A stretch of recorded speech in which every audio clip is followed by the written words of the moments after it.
그랬어. 우리는 이제 선형 모형의 원리적인 측면에서 이제 살펴봤고, 지금 같은 경우에 그 아까 KNN에 비해서 이제 그렇게 낮지 않지 않느냐라고 하는 그런 비판과 관련해서는 데이터의 개수를 증가시킴으로 인해서 이제 선형 모형의 이제 잠재력을 발휘할 수 있다는 그런 어떤 가능성을 보았다고 이제 생각합니다.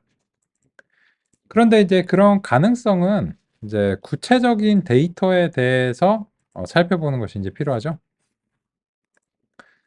그래서 우리 76페이지까지의 논의사항을 통해서 선형 모형의 원리를 이제 살펴봤는데, 우리가 이제 논의한 부분하고 교재의 싱크를 좀 맞춰 보겠습니다.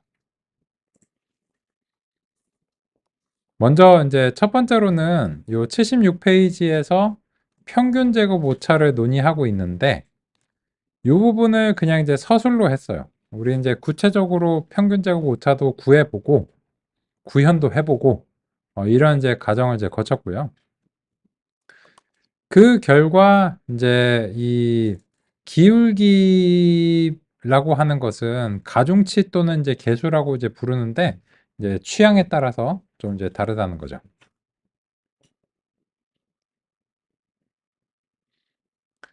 그런데 이제 이 우리가 구현한 것이 아닌 현재 이제 사이클론에서 구현한 것은 이제 지금 여기서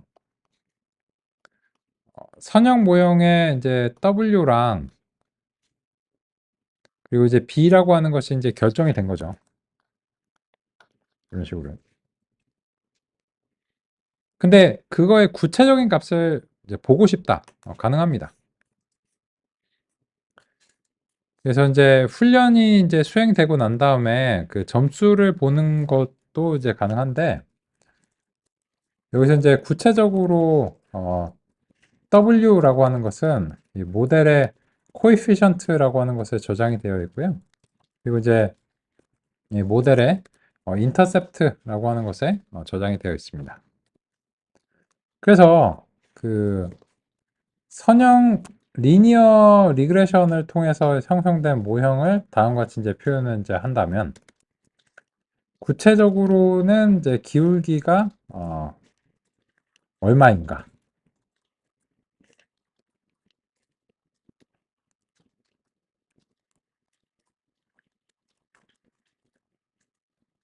거기에 대해서 편향은 얼마인가, 그런 점들을 이제 다음과 같이 출력해 보도록 하겠습니다.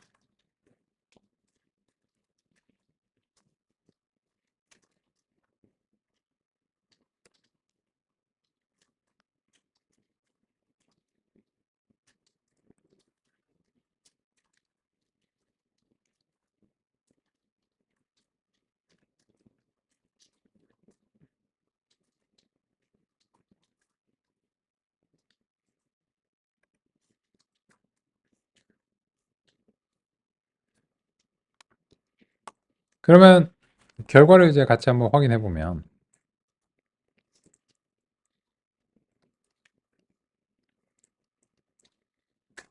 이상적인 모형이 1.0 하고 0.0이다 라고 할 수 있고, 실제는 그 이상적인 모형에 대해서 이제 노이즈가 이제 끼어 있는 건데, 지금 선형 회기를 통해서 획득한 기울기와 절편을 살펴보면 거의 근사합니다.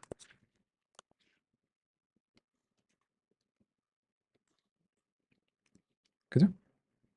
그래서 이제 우리가 생각하는 그런 모형을 선형 회기가 이제 거의 근사하게 찾아냈다.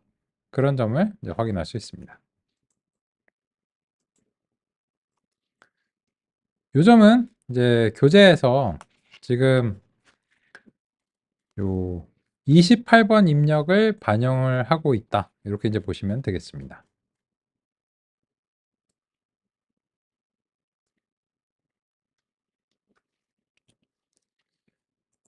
여기서 이 코에피션트 하고 밑줄, 인터셉트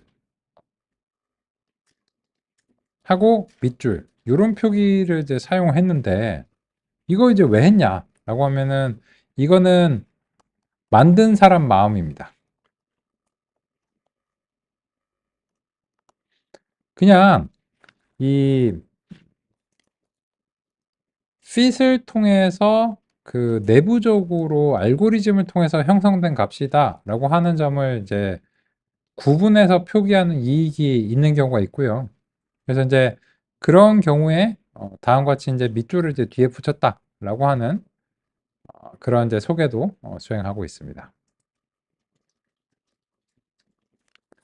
그러면 이제 기본적인 원리에 대한 논의는 우리가 살펴봤습니다. 그러면 이제 원리를 살펴봤으니 응용적인 측면으로 좀 전진해 보겠습니다. 그러기 위해서는 현재와 같은 인위적인 데이터가 아닌 현실의 데이터가 좀 필요할 것 같습니다.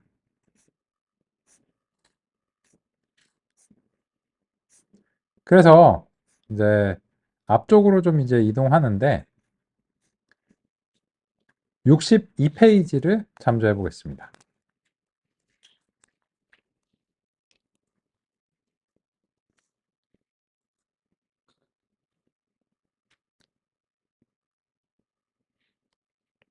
육십이 페이지의 9번 입력에서 회기용 실제 데이터를 소개하고 있습니다.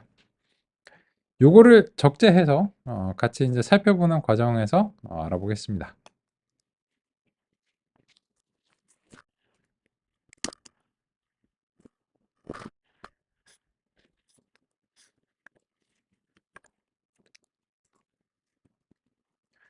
사이클런의 예시 데이터 셋들 로드로 시작하고 보스턴으로 끝납니다.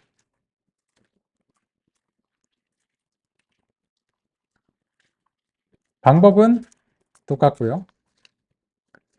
얘는 이제 번치겠죠. 근데 이거를 실행하시면 깜짝 놀라실 수도 있어요. 오, 이거 왜 이래? 라고 이제 생각하실 수도 있는데 지금 저도 발생했습니다.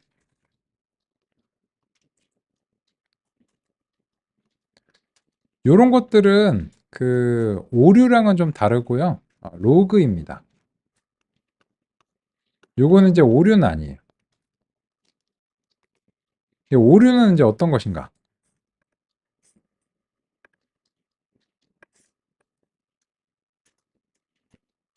오류는 일단 이제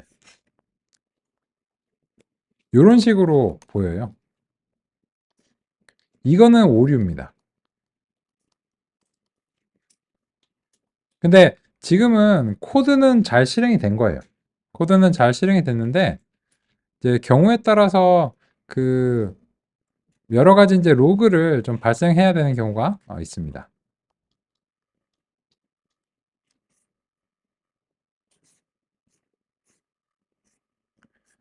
근데 이제 그 요거는 이제 오류는 아닌데 그 도대체 이제 뭔 얘기를 하려고 이게 이제 나왔는가? 같이 이제 보면 퓨처 워닝이래요. 경고. 그 왜 하는데 deprecated, remove, will be removed, 없어질 것이다. 이게 deprecated는 이제 잘 아시는 것처럼 이거는 이제 그 제거 예정이죠. 철거 예정 이런 거죠.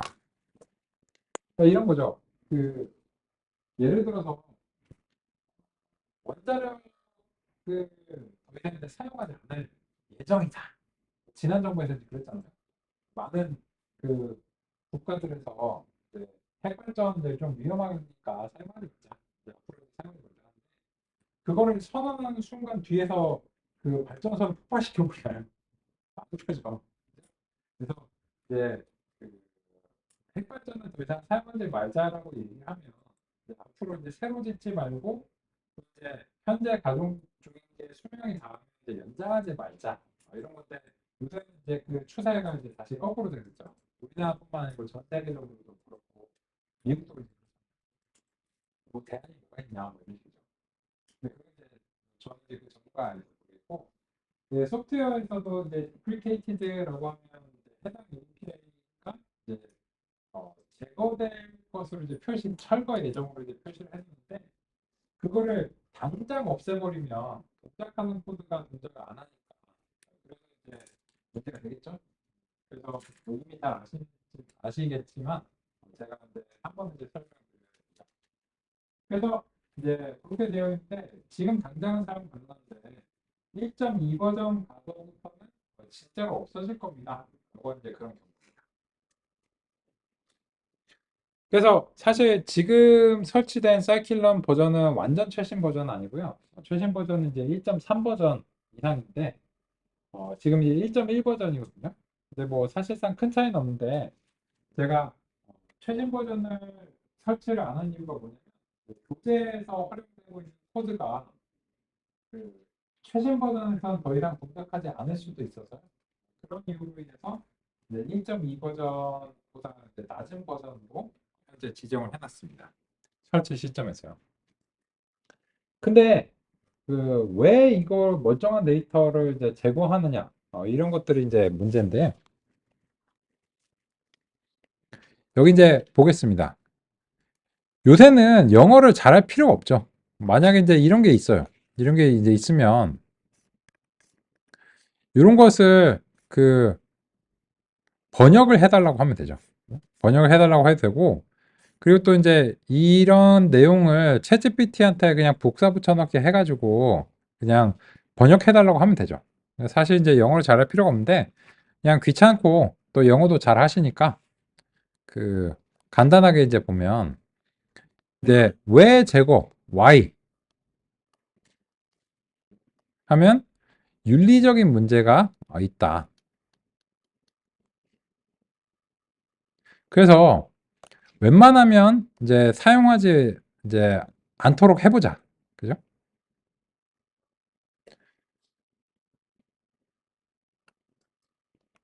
머신러닝을 공부하거나 교육하는 목적이 아닌 이상은 웬만하면 안 사용하면 어떻겠냐 라고 하는 이제 권고를 하고 있죠. 근데 우리는 교육 중이죠. 그죠? 그래서 이 윤리적인 문제가 무엇인지도 좀 살펴보고 싶고요. 당장은 이제 동작을 하고 또 이제 교재에 나와 있는 예시다 보니까 한번 이제 활용을 해보겠습니다. 그러면 이제 요게 어떤 윤리적인 문제가 있는가는 데이터를 좀 살펴보는 과정 속에서 이제 한번 보겠습니다.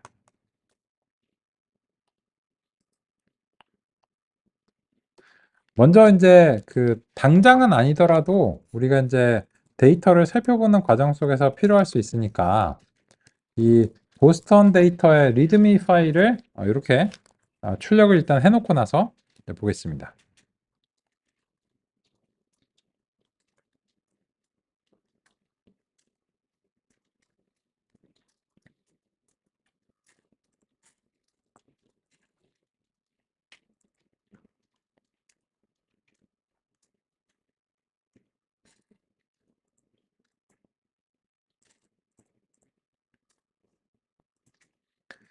지금 당장은 뭐 어쩌고 저쩌고 모르겠고요. 일단은 이제 필요한 경우에 참조를 위해서 잠깐 이제 더 접어두고요. 일단 다짜고짜 좀 출력을 해보겠습니다. 그러기 위해서는 이제 예쁘게 보기 위해서 먼저 이제 규모를 확인하셔야 되겠죠. 그러면 이 디자인 행렬의 규모를 확인해 보니 요 S가 500여 건 정도 되고 N이 이제 13이니까 얘는 이제 13차원짜리 데이터 셋이다.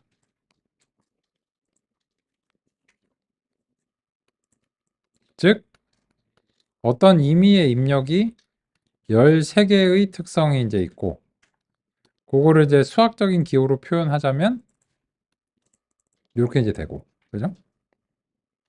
그리고 이제 그런 것들을 이제 한꺼번에 모은 디자인 행렬은 506개가 13개씩 모였다. 이런 식으로 이제 표기할 수 있겠죠.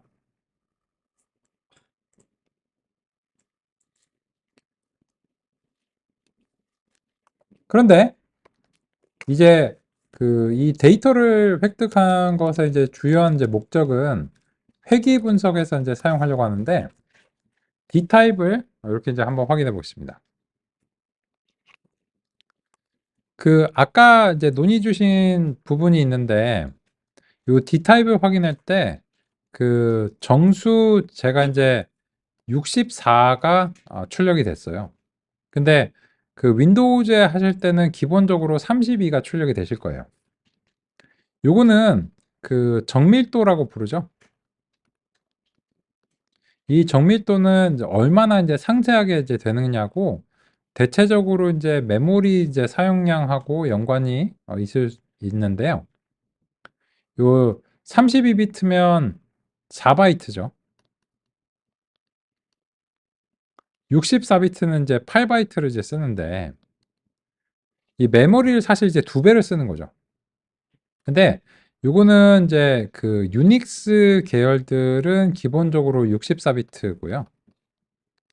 맥이랑 뭐 리눅스에서 이제 수행하시면 그렇고 윈도우즈에서는 이제 32비트 정밀도가 이제 기본입니다. 그런데 특별한 이유가 없으면 낮은 정밀도를 선호하시는 게 바람직해요. 이건 이제 운영체제 기본이라서 이제 그런 거고요. 그래서 이제 지금도 이제 그 부동소점 64인데 요게 이제 그 부동소점들은 아마 64비트가 이제 기본일 것 같긴 하거든요. 근데 어떠신가요? 그 지금 이제 윈도우즈에서 64로 나오시나요? 그죠? 부동소점 64예요.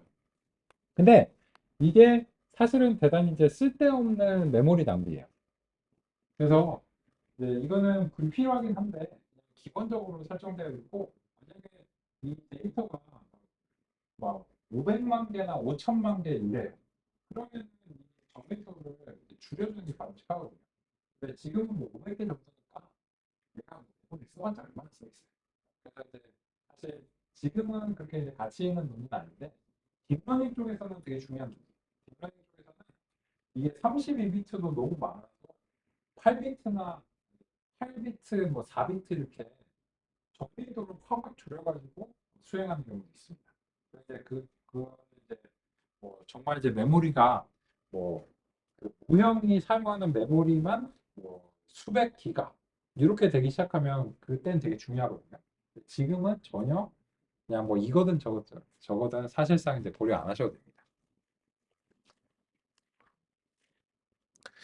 그런 측면에서 우리는 이제 뭐 이런 것들은 그냥 뭐 그렇구나 할 수 있고 근데 요거를 이제 보면 D타입을 확인해 보면 바로 이제 느낄 수 있는 부분이고 뭐 D타입을 확인 안 해보셔도 그냥 이렇게 이제 보면 이것은 우리가 이제 논의하고 있는 요 y 값이 정수 범위의 연속적인 값이기 때문에 이것은 이제 회귀 분석의 대상이다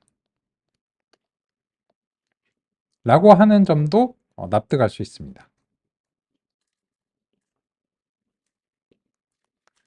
그러면 이제 여기에 대해서 이제 기본적인 이해를 위해서 우리가 이제 해왔던 것처럼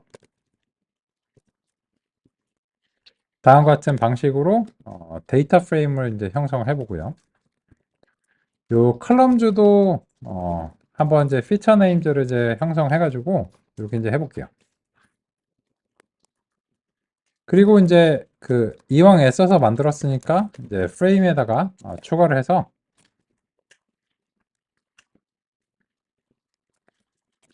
이런 식으로 이제 보겠습니다.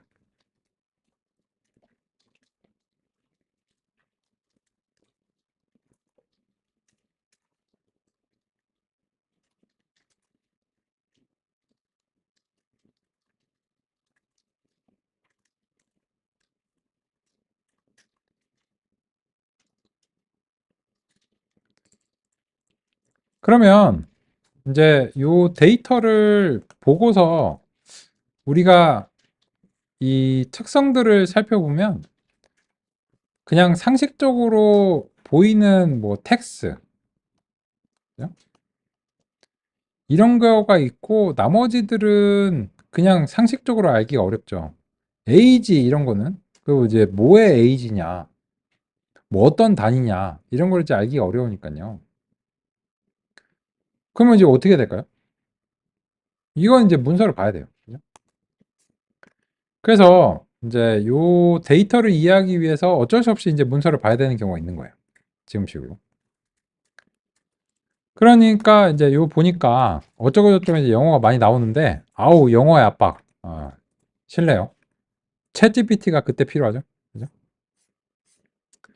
이제 로그인이 좀 풀린 것 같네요. 잠시 제가 로그인을 좀 진행하고 하겠습니다. 로그인했습니다. 이제 챗GPT 이제 요런 문서가 이제 있는데 어우 뭐 그 나 영어를 열심히 공부하긴 했지만 사실 이제 하기는 좀 싫어. 좀 그렇죠. 그래서 이제 여기 있는 내용을 그 적당한 부분까지 이렇게 이제 선택을 하고 이제 복사를 하고요. 사실 이제 요새 윈도우즈에서는 이제 요런 내용들 막 그 코파일럿이 이제 나와가지고 그 챗GPT 안 써도 이제 되게 하려고 하는 것 같죠. 근데 일단은 챗GPT한테 이렇게 이제 복사 붙여넣기 해서 요 복사 붙여넣기 해서 이제 원하는 내용을 얘기해야 되겠죠. 요거 이제 한국어로 번역.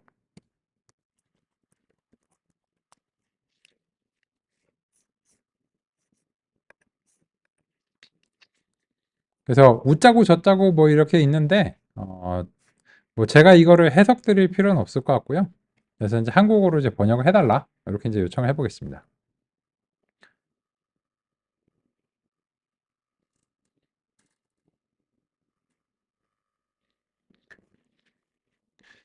요런 거는 이제 요새 번역이 잘 되는 편이죠. 뭐 챗GPT뿐만 아니고 그냥 뭐 웹브라우저 자체에서도 번역이 이제 되니까 굳이 뭐 챗GPT가 필요하지 않다고 생각합니다. 근데 그냥 뭐 있으니까 써볼게요.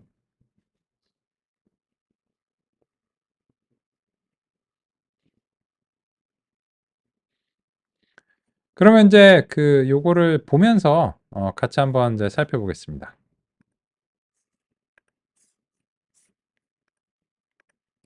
지금은 이제 요 데이터를 이제 이해를 해야 되는데 이 속성을 보고서 짐작하기가 조금 어려우니까 그래서 이제 이 문서를 우리가 보면서 얘네들을 좀 이해를 해야 되는데 CRIM 요게 이제 뭐냐는 거죠.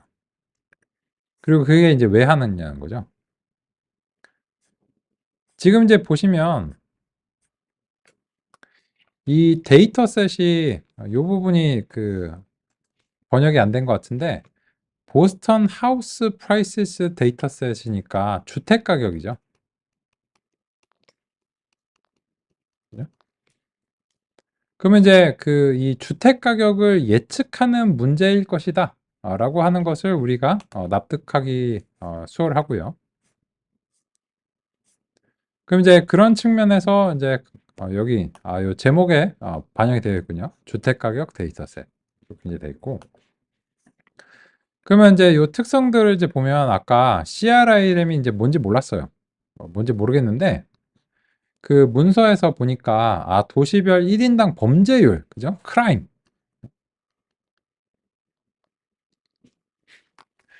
그러면 이제 요거를 이제 보면서 같이 한번 얘기를 해봅니다. 주택 가격하고 그 해당 지역의 범죄율하고는 뭔가 모종의 상관관계가 있을 것 같죠. 그 우범 지역에 살면 좀 당연히 좋지 않겠죠. 그 안전한 동네가 좋은 동네겠죠. 그래서 이제 그런 것들이 이제 주택 가격하고 연관이 있을 것이다. 이제 상식적으로 나옵니다. 두 번째 볼까요? 재치 역시나 이제 표기로서 우리가 짐작하기 어려운데 저거는 이제 주거 지역의 비율 이런 거네요.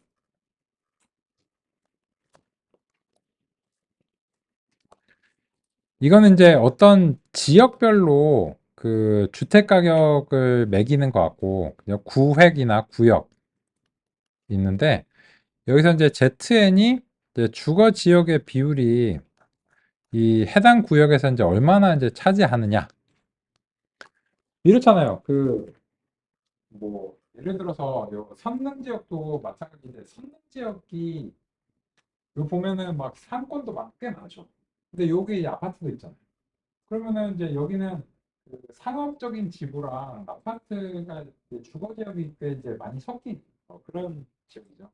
근데 아닌 경우도 있죠. 저기 이제 개포동이나 저기 데 가면 거기는 아파트가 쫙 이렇게 있잖아요. 거기는 이제 출퇴근 시간 이제 상권이 있다고 여겨지지 않죠. 상권이 없는 건 아닌데 보통은 이제 그 주거 지역 이제 주거하는 사람들을 위한 어떤 뭐 식당이라든지 이런 게 있는 거죠. 근데 여기는 지금처럼 뭐 회사 건물들도 있고 은행들 쫙 있고 이렇잖아요. 테헤란 뭐 벤처 지역이잖아요. 근데 거기에 이제 주거 지역이 좀 섞여 있다. 이렇게 이제 평가가 되니까 이제 그 비율 자체가 완전히 이제 주거용인 지역에 비해서 이제 주거 비율이 좀 작겠죠. 예. 근데 그런 거에 따라서 주택 가격이 영향을 받을 가능성이 있겠죠. 어떻게 영향을 받을지 정확하게 저는 모르겠어요. 그래서 이제 그런 거 같고 그리고 이제 뭐 INDS가 이제 도시별 비소매 업종 면적 비율 그리고 CHAS 요거는 이제 알 수가 없는데 찰스강 더미 변수라고 되어 있고 강의 저편 트랙만 1이고 그렇지 않으면 그건 저기 무슨 말일까요? 강변인가 아닌가를 이제 표시하는 거예요. 그리고 우리도 저희 강변에 있는 아파트들 좀 비싼 거 있잖아요. 그죠? 그리고 이제 강변이냐 아니냐 뭐 이런 거 같고 NOx는 이제 그 대기 오염의 정도라든지 이런 것들을 이제 표시하는 거예요. 방해, 방해 개수. A는 짐작하기 어렵겠네요.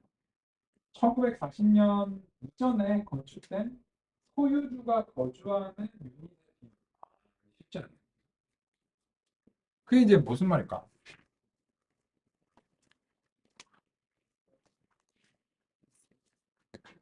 그래서 이제 요거를 이제 보면서 AG를 이해해 보려고 이제 노력을 하면 이 AG라고 하는 게 있는데 이 AG가 그 소유주가 거주하는 이제 비율이라고 이제 되어 있죠. 그죠? 그러니까 여기서 이제 98.7이라든지 76.5라든지 이런 것들은 그 절대값이 아닌 거죠. 이제 비율이니까. 그래서 요 비율 자체가 뭐 그 해당 지역에 거주하는 사람들의 뭐 평균 연령인가 이런 식으로 이제 어림짐작했다가는 이제 전혀 틀리는 거죠. 얘는 이제 그 소유주가 그 자가죠, 자가. 자가의 비율. 자가의 비율이 이제 높은 지역이 있고 낮은 지역이 있죠. 그러면 자가 비율이 이제 높은 지역하고 낮은 지역은 왜 그럴까요? 임대를 해주는 거예요. 그래서 이제 임차인들의 비율이 이제 높은 지역이 있고 자가 거주의 비율이 높은 지역. 이게 이제 거의 100%인 거죠. 그런 것들이 주택 가격에 영향을 줄까? 모종의 이제 상관관계가 있겠죠. 정확하게 뭐라고 표현하기가 어려울 것 같고. 그렇습니다.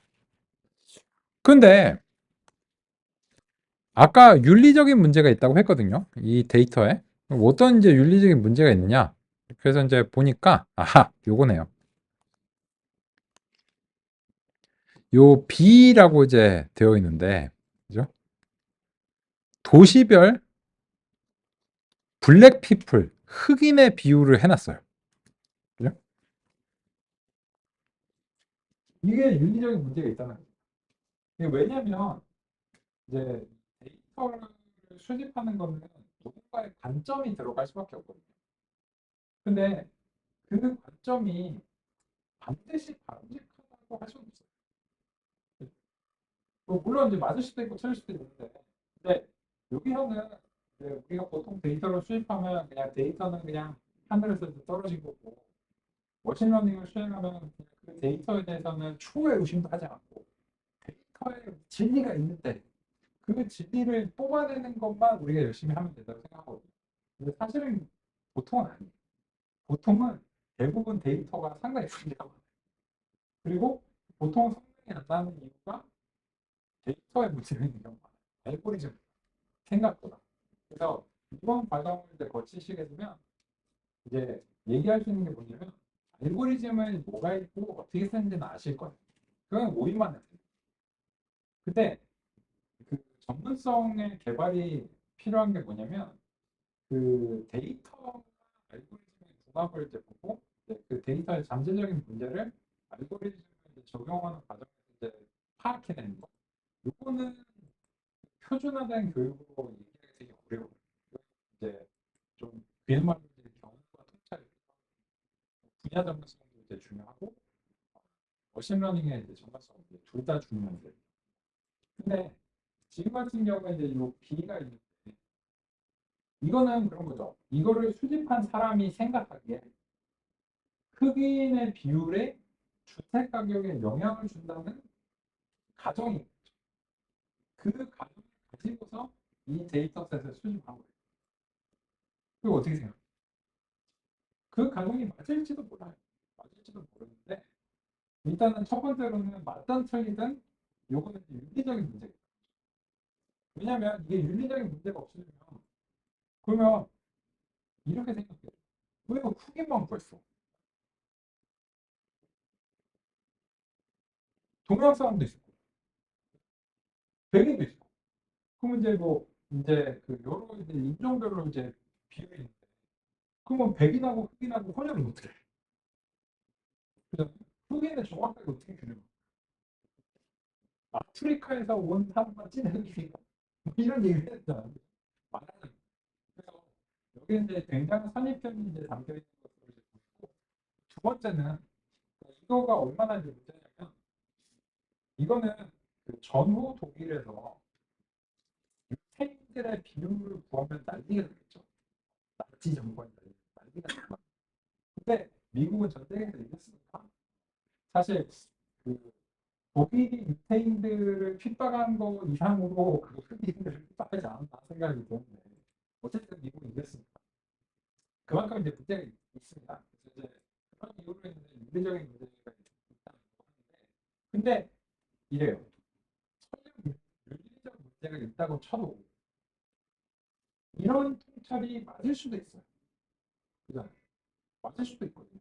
그러니까 그 편입 성경과 편입 뭐 편입견인 거는 치고서 그런 편입견이 맞은 경우도 있어요. 윤리적인 문제가 있다고 해요. 근데 만약에 이거를 우리가 해봤는데 이제 그 모형을 이제 막 훈련하고 평가하는데 이 B가 출력에 주는 영향 자체가 있을지 없을지를 우리가 예상하기 어렵고 그거는 이제 해보는 과정에서 근데 이게 선입견인 게 확실해지는 경우가 어떤 경우냐면 이 여러 모형 알고리즘을 가지고서 모형을 형성했는데 얘가 출력에 주는 영향이 미미하다고 밝혀졌어요. 그러면 사실상 얘가 없어도 모양을 형성하는 데에서는 성능이 영향을 안 준다면 이거는 괜히 기부만 하는 실제로 성능에 기여도 안 하는데 괜히 선입견을 가지고서 얘기를 했으니까 블랙피플의 기부만 되게 나쁜 거예요. 근데 그런지 아닌지는 모르고 우리가 이제 모형을 형성하는 과정 속에서 살펴봐요. 근데 이걸 왜 했냐? 요 마지막이죠. 소유주 거주 주택의 중앙값. 근데 이게 정확하게 그 해당 주택의 가격이 아니고 지금 구획별로 하는 거니까 그 구획의 중앙값이 이제 타겟값인 거예요. 그래서 이제 해당 지역의 주택들은 대체로 이제 얼마 정도다 이런 어떤 그런 그런데 이제 그것이 연속적인 값이니까 회귀 분석의 대상이 된다는 거죠.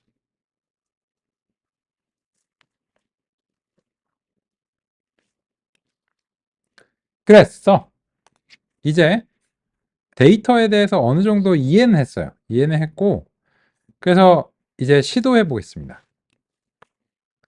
그러면 우리가 알고 있는 알고리즘을 총동원해서 한번 살펴볼 텐데요. 먼저 어떤 것을 쓰든지 간에 훈련 시험 데이터 분리가 필요한 것은 사실입니다.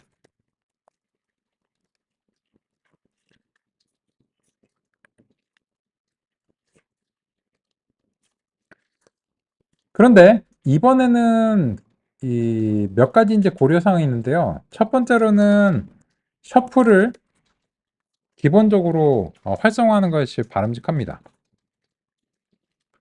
요거는 제가 이제 그 좀 강조해서 드리는 이유가 뭐냐면 아까는 요거를 이제 그 셔플을 꺼서 보여드렸거든요. 근데 이렇게 오해하시면 안 돼요. 아, 회기에서는 셔플을 꺼야 되는구나. 어떻게 생각하세요? 회기 데이터에서는 셔플을 하면 된다, 안 된다? 어떻게 생각하세요? 아니, 회기 데이터도 셔플 해야 돼. 근데 아까는 왜 안 했어? 아까는 이제 그 모형들을 이제 시각적으로 이해하기 용이하게 구성하려고 인위적으로 끈 거예요. 근데 그 회기에 대해서 꺼야 된다, 안 꺼야 된다가 아니고 시계열 데이터에 대해서는 그 시간의 흐름에 따라서 수집한 경우에는 그때는 주의해야 돼요. 근데 이거는 시간의 흐름에 따라서 수집된 게 아니고 그냥 지역별로 나뉜 거기 때문에 이거는 셔플의 대상입니다. 그리고 이거는 대체적으로 셔플을 해야 바람직합니다. 안 그러면 이제 어떤 문제가 생기냐면 이런 문제가 생길 가능성이 높아요. 요거는 이제 해보면 알 텐데 이게 이제 이렇게 이제 수집이 됐는데 보통은 이제 지도에서 만약에 어떤 지역이 있는데 이제 요 구역별로 이렇게 수집을 하잖아요. 그죠? 이게 이제 지도다라고 이제 생각하면 보통은 요쪽 지역에 대해서 수집을 하고 그 다음 지역으로 넘어가서 수집을 하고 그 다음 지역으로 넘어가서 수집하고 이런 식으로 이제 가겠죠. 그죠? 그러면 이런 식으로 수집을 하면 이제 경향성이 좀 생겨요. 그러면 이제 이 경향성이 편향으로 이어질 가능성이 높습니다. 따라서 그런 이 경향성이나 편향을 제거해 주기 위해서는 잘 섞는 게 중요해요. 그래서 지금은 이제 셔플하는 게 이제 바람직하고요. 그런데 할 수 없는 게 있어요. 요 스트래티파이는 못 합니다. 왜냐면 이거는 그 유형이 있어야 되거든요. 근데 지금은 기본적으로 이 속성들이라든지 아니면 타겟 값에 유형이 없어요. 우리가 인위적으로 만들어주면 가능한데 기본적으로는 없어서 당장은 안 됩니다. 그리고 필요한지 여부는 좀 따져봐야 됩니다. 근데 셔플을 하기 때문에 랜덤 스테이트는 의미가 있습니다. 그래서 랜덤 스테이트가 0이 제일 좋다는 건 아니에요. 근데 요거는 요 랜덤 스테이트에 형성되는 값은 정수 값을 설정하시면 되고 0 이상의 임의의 정수 값을 그냥 설정하는 겁니다. 좋다 나쁘다가 아니에요. 그냥 어떤 값인 거죠. 그래서 일단은 요 값으로 시작을 해 보겠습니다.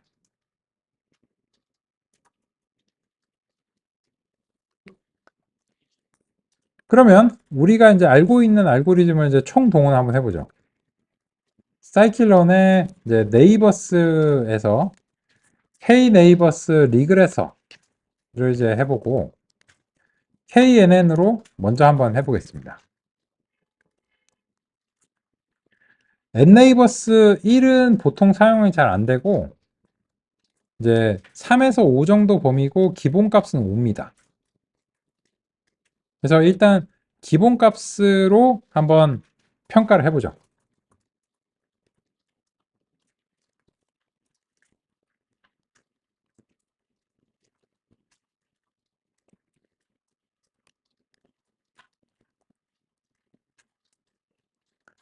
그러면 이제 평가를 하면 우리가 논의한 대로 이제 점수가 이제 훈련과고 이제 시험 점수가 이제 둘 다 나올 텐데, 그러면 이제 X 트레인, Y 트레인 이렇게 이제 하고 그것 한 세 자리 정도까지 이제 통상적으로 보고요.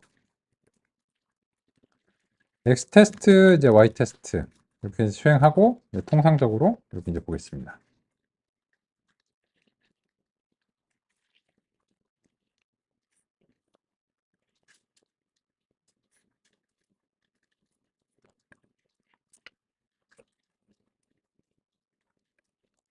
근데 이렇게 하려면 당연하게도 fit을 안 하면 안 되겠죠.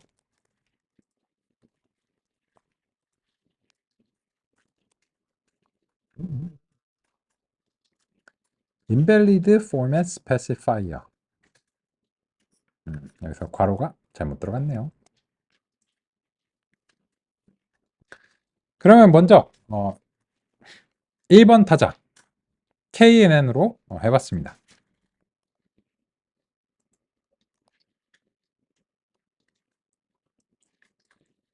얘는 최적화 점수도 별로 안 좋아요.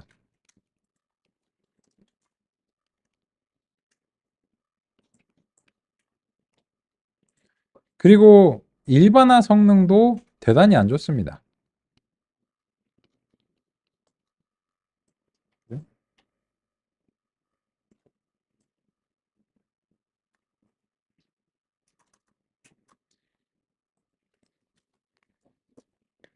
그러면 이제 우리가 방향 결정을 해줘요.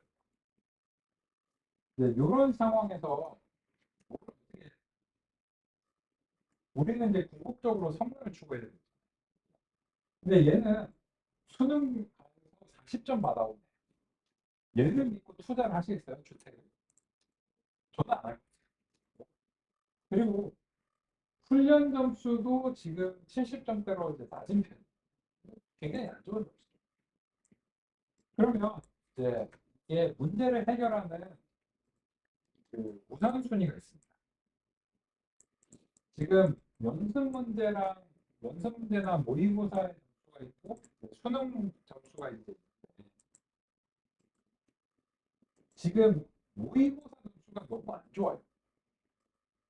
그러면 수능 점수는 더 안 좋지만 기대도 안 돼요.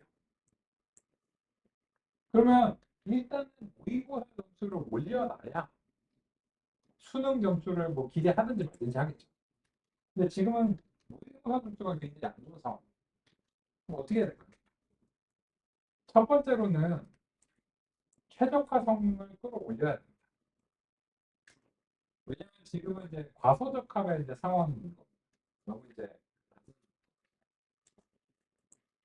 그럼 어떤 방법이 있을까요? 알고리즘을 아직은 교체하지 않는다라고 했을 때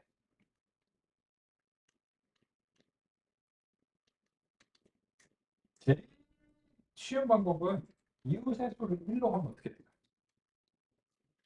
한번 해볼까요? 뭘 기대하시나요? 이웃의 수를 1로 하면.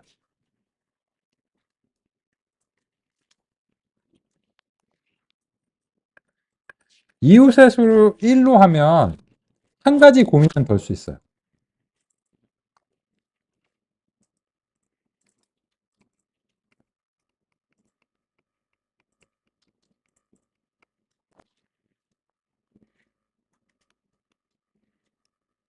이거는 우리가 이미 논의한 대로 그냥 안 해봐도 아는 겁니다. 안 해봐도 알지만 해보면 더 분명하죠. K가 1로 되면 무조건 만점을 받으면서 최적화에 대한 고민이 사라집니다. 그런데 이게 좋은 건가요? 아니죠. 시험 점수는 오히려 더 떨어지면서 일반화는 더 안 좋아졌죠. 그죠? 그러면 이거는 고민을 해결했다고 보기는 어렵습니다. 그러면 이제 우리는 이제 이렇게 이런 생각이 이제 들 수밖에 없는 거죠. 그럼 어떻게 해? 요 이웃의 수가 1인 경우에는 너무 극단적인 것 같고, 아까 5인 경우에는 너무 점수가 낮아.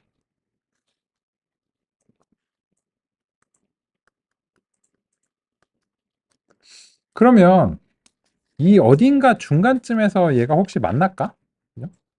여기 이제 완벽하고 여기는 너무 낮은데 혹시 요 어딘가에 좀 더 나은 설정이 있을까? 그래서 그 훈련 점수는 좀 내려오는데 시험 점수는 지금 바닥을 기는 거에서 그래도 얘가 이제 조금 올라오고 그러면 요렇게 돼가지고 요렇게 혹시 떨어지는 그런 지점이 있지 않을까? 그래서 이제 요 중간에 어느 값이 있는지 한번 확인해 봐야 되겠죠. 근데 그거는 이제 포문까지 돌릴 필요는 없을 것 같아요. 그래서 이제 한 절반 정도 2나 3 정도를 이제 보면서 이제 보면 확실히 이제 요 3으로 수행하니까 요 시험 점수가 50점대까지 올라와요. 근데 이것도 이제 너무 낮죠. 그리고 이 훈련 점수가 너무 급하게 많이 떨어집니다. 그럼 어떻게 해? 그래서 결론적으로는 이 KNN으로는 답이 없지 않나? 라는 이제 그런 결론을 얻을 수 있습니다. 그럼 어떻게 해? 그럼 이제 알고리즘 바꿔야죠. 그래서 우리가 논의한 선형 모형으로 이제 넘어가 보고 리니어 리그레션을 이제 도입을 해서 요 리니어 리그레션을 가지고서 동일한 데이터에 대해서 한번 이제 평가해 보겠습니다.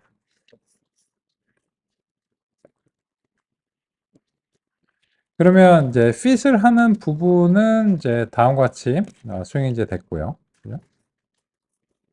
그리고 나서 이제 요 프린트문은 사실상 복사 붙여넣기죠. 이제 다만 요 KNN 부분을 리니어 리그레션으로 바꿔주면 이제 될 것 같습니다.